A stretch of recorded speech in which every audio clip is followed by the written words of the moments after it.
30 సంవత్సరాలు చేసి ఇవాళ మేము 15,000 జీతంలో చాలా తక్కువ జీతంలో చాలా దుర్భరమైన పరిస్థితిలో ఉన్నాం సార్.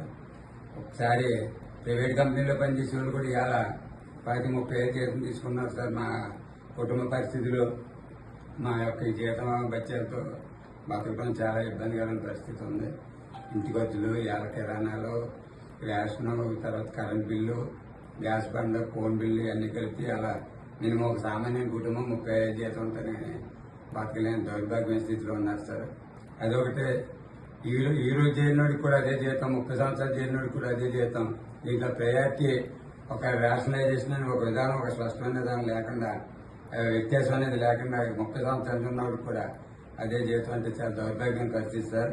దాని పరిధిలో తీసుకుని కనీసం సంవత్సరానికి ఒక ఇంక్రిమెంట్ కింద 1,000-2,000 వేసి ఏర్పాటు చేయాలి సార్. అదే రకంగా ఈ రిటైర్మెంట్ వయసు అనేది పర్మనెంట్ ఎంప్లాయీస్ కి అందరికీ కూడా అన్ని డిపార్ట్మెంట్లో 60 నుంచి 62 చేయటం అనేది ప్రభుత్వం చాలా సంతోషమైన విషయం సార్.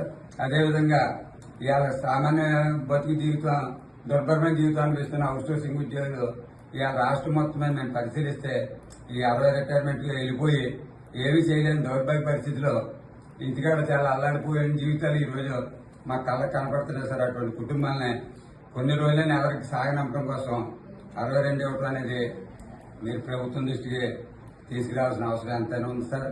అదేవిధంగా రిటైర్ అయిన ప్రతి వ్యక్తికి కూడా ఇవాళ ఉచిత చేతులతో పంపడం అనేది డిపార్ట్మెంట్ కి చాలా అవమానకరం సార్. డిపార్ట్మెంట్ కి ఉచిత చేతులతో పంపడం అంటే అది చాలా డిపార్ట్మెంట్ కి తల ఉంచుకునే విధంగా ఉండే పరిస్థితి ఉంది. అని చేత వెళ్ళే వ్యక్తిని, రిటైర్ అయిన ఉద్యోగిని ఒక మినిమం ఒక 5 లక్షలు 10 లక్షలు అది ప్రభుత్వ నిర్ణయం మేరకు వాళ్ళకి ఇస్తే వాళ్ళు రిటైర్ అయిన కొంచెం ఎంతో కొంత ఆనందంతో కొంతకాలమైన కుటుంబాన్ని ఆర్థికంగా నిలదొక్కుకోవడానికి అవకాశం ఉంటుంది సార్. అది కూడా ఏర్పాటు చేయాలని, ముఖ్యంగా మరీ అనేక సమస్యలు ఉన్నప్పటికీ ఈ 3 అత్యవసరమైన సార్. కనీస వేతనం 26,000, రిటైర్మెంట్ వయసు 62 సంవత్సరాలు, రిటైర్ అయిన వ్యక్తికి ఒక కనీసం 10 లక్షల రూపాయలు ఇస్తే కొంతకాలమైన కుటుంబాన్ని, అది అప్పటికే శారీరకంగా మానసికంగా బలహీనంగా ఉంటాడు కాబట్టి ఒక 10 లక్షలు ఇస్తే వాళ్ళ కుటుంబాన్ని కొంతవరకు ఆర్థికంగా ముందుకు తీసుకెళ్ళడానికి అవకాశం ఉంటుంది సార్. మా సమస్యలు మీరు పరిగణలో తీసుకుని ప్రభుత్వం దృష్టికి మా సమస్యలు తెలియపరిచి మాకు న్యాయం చేస్తారని కోరుకుంటూ మీకు ఎంత పత్రం ఇస్తున్నాం సార్. Thank you.